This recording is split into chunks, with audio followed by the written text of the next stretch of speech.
നമസ്കാരം. അരൂർ വിഷൻ ന്യൂസിലേക്ക് സ്വാഗതം.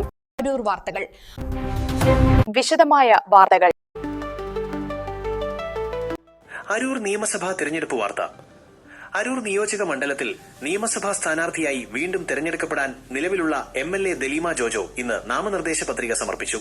ഇടതുപക്ഷ സ്ഥാനാർത്ഥിയായ ദലീമ ജോജോ പത്രികാ സമർപ്പണത്തിന് ശേഷം അരൂർ വിഷനോട് സംസാരിച്ചു. മണ്ഡലത്തിലെ വികസന തുടർച്ചയും ജനക്ഷേമ പ്രവർത്തനങ്ങളും മുൻനിർത്തിയാണ് താൻ ജനവിധി തേടുന്നതെന്ന് അവർ പ്രതികരിച്ചു. വൻ ജനപങ്കാളിത്തത്തോടെയായിരുന്നു പത്രികാ സമർപ്പണ ചടങ്ങുകൾ നടന്നത്. നമസ്കാരം, ഞാൻ നിങ്ങളുടെ ദലീമ. ഞാൻ വീണ്ടും ഇലക്ഷന് നിൽക്കുകയാണ്. നിങ്ങളുടെ എല്ലാവരുടെയും പ്രാർത്ഥനയും അനുഗ്രഹവും ഒപ്പം ഉണ്ടാകണം. എല്ലാവരും ഒപ്പം ഉണ്ടാവണം. കാരണം ഒരു 5 വർഷം കൊണ്ടൊരിക്കലും ഒരു MLA ആയിട്ട് നിലനിന്നാലും നമുക്ക് ഗവൺമെന്റിന്റെ ഫണ്ടുകൾ പൂർണ്ണമായിട്ട് വിനിയോഗിക്കാൻ പറ്റില്ല. വീണ്ടും ഒരു 5 വർഷം കിട്ടിയാൽ മാത്രമാണ് അത് പൂർത്തീകരിക്കാൻ പറ്റുന്നത്. ഈ പഴയ വർക്കുകളെല്ലാം എടുത്ത് പൂർത്തീകരിച്ചു. പൂർത്തീകരണത്തിന്റെ കാലഘട്ടം ഇങ്ങനെ തുടർന്നുകൊണ്ടേയിരിക്കുകയാണ്. അതിന്റെ ഭാഗമായിരുന്നു പെരുമ്പളം പാലം.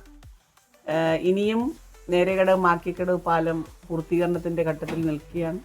അനേകം പാലങ്ങൾ തന്നെ 316 കോടിയുടെ പാലങ്ങൾ തന്നെ ഉണ്ട്. നമ്മുടെ സ്കൂളുകൾ 10-20ഓളം സ്കൂളുകൾ വെച്ചതൊക്കെ പൂർത്തീകരിക്കാൻ നമ്മുടെ ഗവൺമെന്റ് തന്ന അനേകം വർക്കുകൾ പൂർത്തീകരിക്കുവാനുണ്ട്. ഇടതുപക്ഷം ഭരണത്തിൽ കയറിയാലേ നമുക്ക് ആ വർക്കുകളെല്ലാം പൂർത്തീകരിക്കാൻ സാധിക്കുകയുള്ളൂ. അതിന് നിങ്ങളുടെ എല്ലാവരുടെ സഹായവും സഹകരണവും ഒക്കെ ഉണ്ടാവണം. പ്രാർത്ഥനയും സ്നേഹവും കരുതലും എല്ലാം ഉണ്ടെങ്കിൽ വീണ്ടും നമുക്ക് ജനങ്ങൾക്ക് വേണ്ടി കുറേ നല്ലത് ചെയ്യുവാനായിട്ട് സാധിക്കും.